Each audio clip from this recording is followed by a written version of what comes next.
Yes guys, it's your boy Neeks, and I'm here with some Manchester United news that might excite some, might disappoint others, and some are just somewhat in the middle.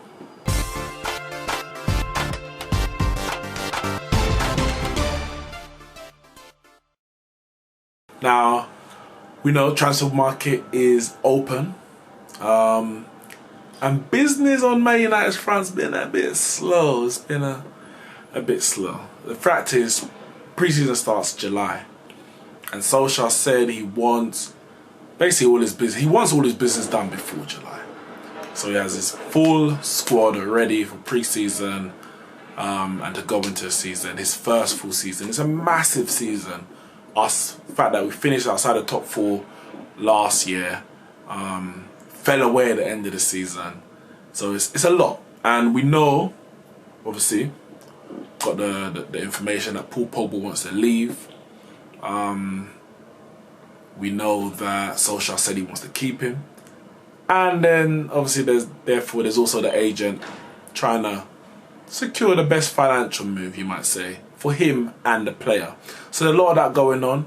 The amount of money that Solskjaer has to spend, we've heard he's got 100 million plus any player sales, and this is what we're talking about when we talk about Glazers out. People say, oh yeah, but look how much money you spent in X amount of years. That's all money we've made. The owners haven't done nothing for this club. Absolute nothing. When you compare, for example, our owners to even Man City, the amount of money we make and spend compared to what they make and they spend, you see the way that the two owners run the club. Our owners have taken over $1 billion out of the club since they owned it, since they bought it in 2005. Man City's owners have put $1 billion in since they took over in what, 2008? That's the difference. That is the scale of the difference we're talking about in terms of ownership. Yeah, we spend money. Yeah, managers have been wrong. But the owners, they don't have the best interest of Man United on the field at heart. They're using Man United as collateral for their own other business ventures and loans, etc. We know all of this. So when we say Glazers out, don't tell us about how much we spent. One might say how much we should have spent or could have spent. Because our player recruitment, when you look at it, our player recruitment since 2005 has been average when you compare to the likes of Real Madrid and Barcelona. Don't compare me to Arsenal and Chelsea and even Man City. We're on a bigger level in terms of a club to them. So compare me to Real Madrid and Barcelona. Look what Real Madrid's doing in the market and have done for years. The amount that we're turning off, we are the third. At the moment, we're the third most valuable club in the world. At times, we've been second above Barcelona. Whilst they spent 142 million on Coutinho to replace Neymar and 120 million on Dembele, whether those signings are right or wrong, it's about the intent. We spend just when things go wrong. We don't continually invest. So we got rid of LVG, bought in Mourinho, made some signings, and then said, all right, the team's good enough. Well, we didn't win the league last year. Well, what positions do we need to strengthen? The manager says we need a centre-back. Let's go get a centre-back. Maybe we need a winger. Let's go get a winger. No, we don't do that. We spend and say, that's it. That's good enough. And it's not good enough. You sat and you say, oh, spend. All right, that's good enough. And it's not good enough. The owners ain't got the best, the interest of Man United at heart. And that has affected the direction the club's gone on, because you have to ask, what is the vision of the club? Is it just a money-making machine, which we are, or is it trying to be successful on the pitch, which we're not? But we digress. We're trying to be successful off the pitch first, and then on the pitch. We made a one sign of Daniel James from Swansea, 15 million, young, talented winger. Whether he's supposed to be or going to be first choice this season, that waits to be seen. Whether we sell Pogba or not, that also waits to be seen. We've got contract issues with David De Gea, Marcus Rashford. It's not as big an issue because we've got an extension. We can activate that extension. David De Gea has 1 year left. Yes, it's 1 year left with no clause to extend at this stage. I think we did that already. So we have to sell him now or renew the contract. That's the bottom line. We'll get a lot of money from him if we did, providing that money is then given back to the Solskjaer to then recruit a number one. If he wants to go, you have to get rid. But his options might be limited because Real Madrid look full. Barcelona, they just done like a little swap deal with Valencia for Neto and Silerson. Buffon is going back to Juve, a second choice behind Szczesny. And PSG are looking at Donnarumma from AC Milan. So his options are looking a bit peak. We know Courtois is already at Real Madrid. So he might have to sign that contract anyway, which I'm happy with. I'll be happy with that, as long as he's happy to play at Manchester United. Player sales for me is the big one, which we haven't really done. Got rid of a few people on the free. We know Mata signed a new contract. I'm not happy about that. It's a 2-year contract. We know he's decided to take less money to stay for the 2 years. So I commend him on that. I mean, as much as you can commend someone for accepting 135,000 a week. But I wish it would have been 1 year, if anything. He don't seem to fit how we need to play. We don't seem to play with that number 10, which is his preferred position, and for me, he's wasted on the wing. He hasn't got that pace. He's got the technical ability, but for how we want to play, I don't think he fits in. But we get the right recruitment. Mata as a backup, I'm happy with that. But if Mata's playing games as like a first choice, or even just a second choice, right winger, that can't work. Because we know that ain't going to work. We've done it already. We've tried it for years. Since he was pretty much bought, he's been out of position. And it just ain't worked. We heard some news that Romelu Lukaku, now we know that he's been kind of talking up a Italy move from last year, actually. When I say last year, as in this season just gone, but around October times, he was talking about his desire to play in Italy, etc. Well, good riddance, good riddance. He will score goals wherever he goes, but it ain't working for us. It ain't good enough for what we need, technically, and even physically. The man is unfit. And when I say unfit, I don't mean, look at he got the muscle and all that. He's fitter than me. Yeah, cool. But for what Solskjaer wants in terms of the high intensity, he can't do it. I've seen the man make a long busting run at pace, and then he's puffing and blowing, trying to get his breath back. You're like, this can't run. The guy is big. This ain't the Lukaku from Everton that was blitzing past people. I don't know what's happened, man. I don't know where it's gone wrong with him. But Inter Milan and Conte want him. Conte wanted him when he was at Chelsea. Jose got him as it was. But they want him again. They've got a little FFP issue. So they're not making any signings until July the 1st anyway, because of that FFP issue. In terms of when the season finishes and officially starts July the 1st.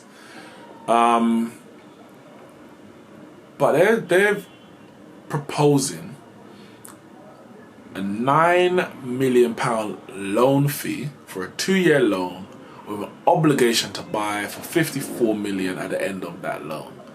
So effectively, it's a guaranteed £63 million, which is 12 million less than we bought him for from Everton. Plus, I think we got a sell-on clause to Everton as well.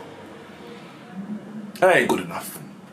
And I hope we don't get our pants pulled down. Because when we're signing players, we get our pants pulled down. So when we're selling players, please don't get our pants pulled down. I'm saying minimum 75 million. So we get exactly what we paid for him. Now, the only issue with the 2 years, or your 2-year loan and then you get the money. The money's guaranteed. You can guarantee that. That's not an issue.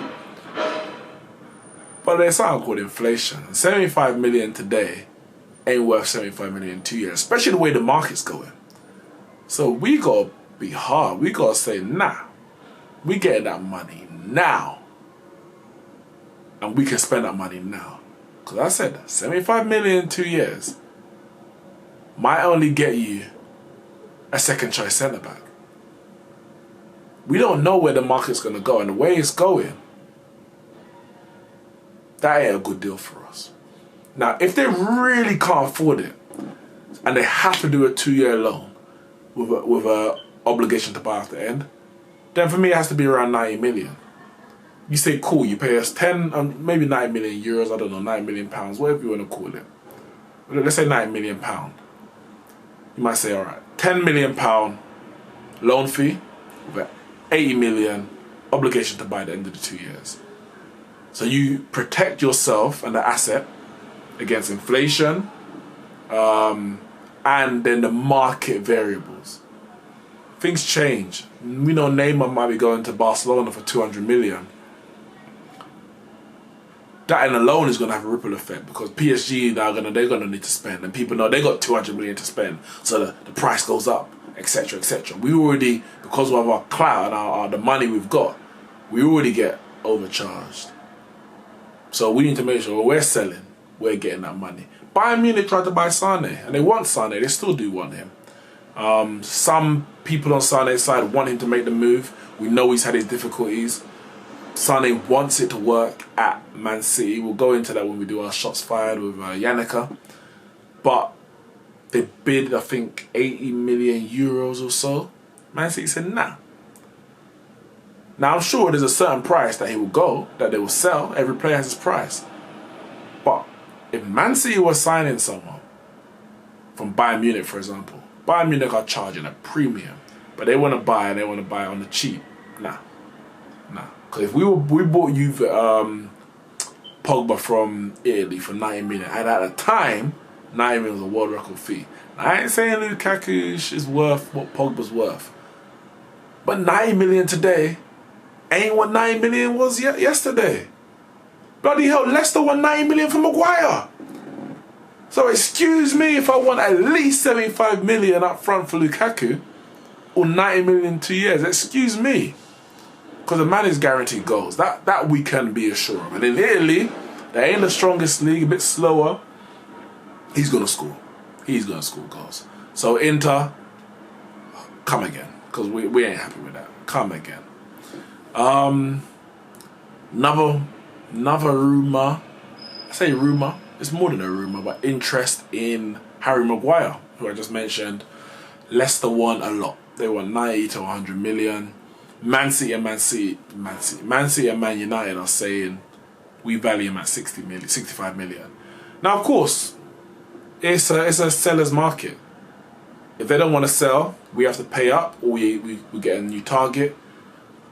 For me, 65 million, I say cool, because the market is what it is. The English player, there's always a premium on that. He would definitely improve our defence. We need him more than City do, even though City just lost company.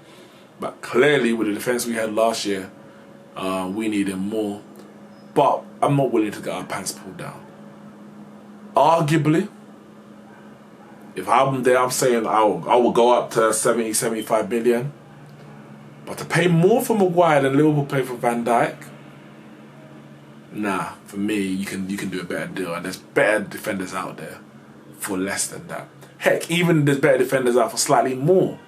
The likes of Koulibaly. Napoli say they want, I don't know, 100 million.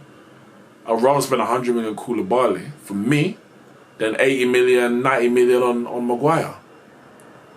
But we'll see how far that goes. Both clubs are pretty much saying they're not willing to go much more than 65 million, which means Leicester have a decision to make, because what obviously Leicester want, let's just say, let's say 90 million, so then City might say, alright, cool, we'll give you 70.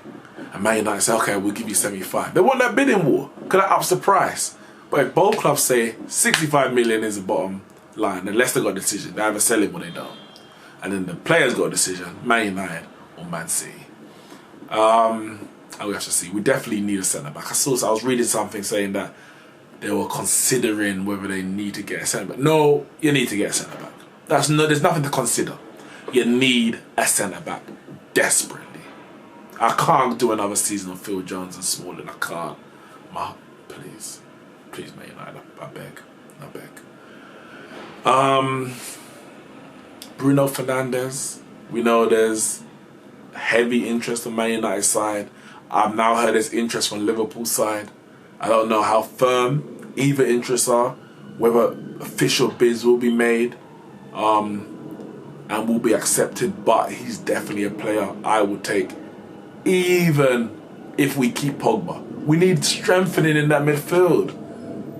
Rabiot's one who I wanted, and I still want, but it looks like he's going possibly Juventus. There's been a lot of contact there. I think there was even contact between the PSG, I think the chairman and Rabiot's mother recently. So that one looks a bit dead for us if there was any firm interest. But Bruno Fernandes is definitely someone I would take. Imagine you had a midfield of him, Pogba, and McTominay. No, but I think they would definitely complement Pogba and mean that Pogba don't have to do everything because he gets goals. Fernandes gets goals. Pogba had a good goal scoring record last year, but many were from the penalty spot. He's not known as a prolific scorer. I think he can get more depending on position. But the fact that we're having to rely on him to defend, rely on him to score, rely on him to assist and dictate play, it's too much. Way too much for one player. Especially when you're lacking certain quality, even in those attacking situations. So Fernandes is definitely a player I would want. We'll see if we can get them. You know, before July the 1st, that's looking very slim. But before the season, I think it's a very big possibility. But the big one, and the one that is pretty much confirmed. I mean, by the time this video even comes out, it might be a done deal. Aaron Wan-Bissaka to Manchester United. As a matter of fact, it's a done deal. It's done. It just ain't been announced yet. Man United ain't tweeted in 2 days, over 48 hours. I mean, by the time we tweet again, it'll be 72 hours. 3 days, no tweets, and they're going to announce Aaron Wan-Bissaka tomorrow. I've said it. It's happening tomorrow. We know 45 million up front, 5 million add-ons, 50 million for the 21-year-old right back. And for me, that is going to be money well spent. He had a brilliant season last year with Crystal Palace. We've seen the numbers, but I've seen the performances. And he knows how to defend. He's a right back. He's actually a right back. He's not a winger turned right back. I know, yes, he has played further forward as a youngster, but he's 21 years old, and he's a right back. Not Ashley Young at 30-odd, who's not a failed winger, but he's an ex-winger turned right back. Or turned fullback because he played on the left before that. He's an actual right back who likes to defend, who can defend, and I'm happy. I'm happy. For me, that's good money spent. That kind of money on fullbacks, especially English ones, is pretty normal. Rose was quoted at that when we wanted him from Tottenham. That's how much they paid Kyle Walker. Man City paid Kyle Walker. Paid Spurs for Kyle Walker. Benjamin Mendy was about 52 million from Monaco. Of course, he had Champions League experience as well. International cap. But I think 50 million for a 21-year-old, I think he's going to be signed on a 6-year contract. That's a solid investment for me. Of course, he can learn. I think he can do better going forward.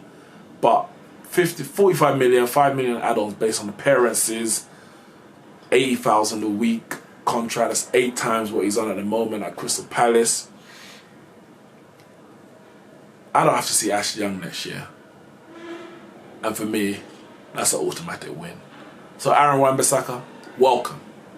Welcome to Manchester. Welcome to Manchester United.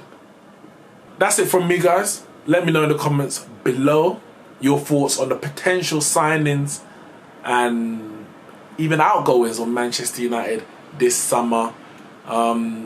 Which players do you want to see Man United sign? Which players are they likely to sign, if any, from here on in?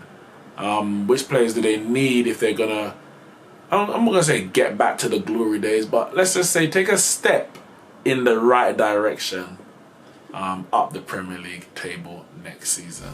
Make sure you hit the like and subscribe button.